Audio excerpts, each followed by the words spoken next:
36 anyos na tricycle driver huli sa bypass operation sa Lingayen, Pangasinan.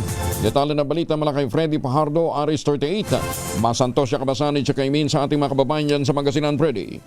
Masantos si Kabusan Kuyang Angel. Naharap ngayon sa kaso ng paglabag sa Republic Act 9165 Comprehensive Dangerous Drug Act of 2002 ang isang 36 anyos na tricycle driver na residente ng poblasyon Lingayen matapos itong masakote sa bypass operation ikinasa ng PNP. Sa ulat ni Lingayen si Chief of Police Lieutenant Colonel John Mar Gonzales, alas 3:40 ng hapon nagsagawa ang kanyang mga tauhan sa Drug Enforcement Unit ng operasyon matapos makipag-ugnayan sa PDEA Region 1. Isang nagkunyaring buyer gamit ang marked money ay binenta ng suspect ng isang plastic sachet na naglalaman na hinihinalang shabu at agad itong inaresto. Nang iba ang suspect, 3 plastic sachet pa ng shabu ang nasamsam sa kanyang pag-iingat. Ang nakumpiskang illegal na droga sa suspect ay may kabuang timbang na 8 gramo at may street drug price na 54,400 pesos.